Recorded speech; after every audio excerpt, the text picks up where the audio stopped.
Hello दोस्तों, ये हमारे पास दो प्रश्न दिए हुए हैं। यदि एक वृत्त की त्रिज्या को 10% बढ़ा दें तो क्षेत्रफल में क्या परिवर्तन होगा।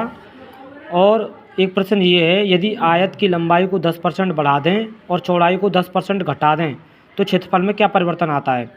तो ऐसे प्रश्नों को करने के लिए सबसे पहले जो हमें परसेंटेज में वैल्यू दिया होता है, जैसे 10% दिया हुआ है तो उसको हम फ्रैक्शन में चेंज करेंगे। तो फ्रैक्शन में चेंज कैसे करते हैं, 10/% के लिए 100। तो जब इसको हम सिंपल करेंगे तो ये आ जाएगा 1/10। अब हम देखते हैं कि वृत्त का जो क्षेत्रफल होता है वो होता है πr²। तो ऐसे प्रश्नों में हम क्या करते हैं कि जो कांस्टेंट वैल्यू है उसको हटा देते हैं, तो यहाँ पे बचेगा r²। r² का मतलब होता है r। देखो, यदि कोई वैल्यू बढ़ रही है तो ये 10 है तो ऊपर वाले को प्लस कर दो, यदि घट रही है तो ऊपर वाले को माइनस कर दो। मान लीजिए पहले कोई चीज़ यहाँ पे 10 थी तो वो बढ़कर 1 प्लस हो गई यानी 11 हो गई। ऐसे ही r² है तो r × r लेना पड़ेगा, r × r। तो फिर दोबारा से करिए, 10 की हो गई 11। तो जब इसको हम सिंप्लीफाई करेंगे तो ये हो जाएगा 10 × 10 100 और 11 × 11 121।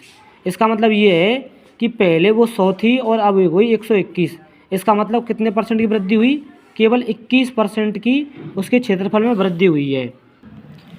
ऐसे ही हमारे पास दूसरा प्रश्न दिया हुआ है, लंबाई को 10% बढ़ा दें और चौड़ाई को 10% घटा दें तो आयत के क्षेत्रफल में क्या बदलाव आएगा। तो देखते हैं, 10% को जब हम फ्रैक्शन में चेंज करेंगे तो ये हो जाएगा 1/10।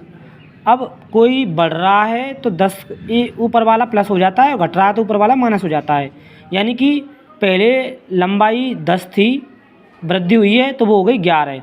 ऐसे ही पहले जो चौड़ाई थी वो थी 10, अब ये घटी है चौड़ाई, मतलब एक ऊपर वाला माइनस हो जाएगा, 10 से हो जाएगा 9। तो करते हैं, क्योंकि ये लंबाई है चौड़ाई है, क्षेत्रफल होता है लंबाई गुणा चौड़ाई। तो 10 × 10 करेंगे तो ये हो जाएगा 100 और 11 नम्मा करेंगे तो 99। यानी पहले वो 100 था, अब हो गया 99। कितने का चेंज आया, 1% का। यहाँ पे देख सकते हो 1% क्या हुआ है, क्षेत्रफल में कमी आई है। 1% की क्षेत्रफल में कमी आई है आयत के में। इसी प्रकार क्वेश्चनों को देखने के लिए हमारे चैनल से जुड़े रहिए। धन्यवाद।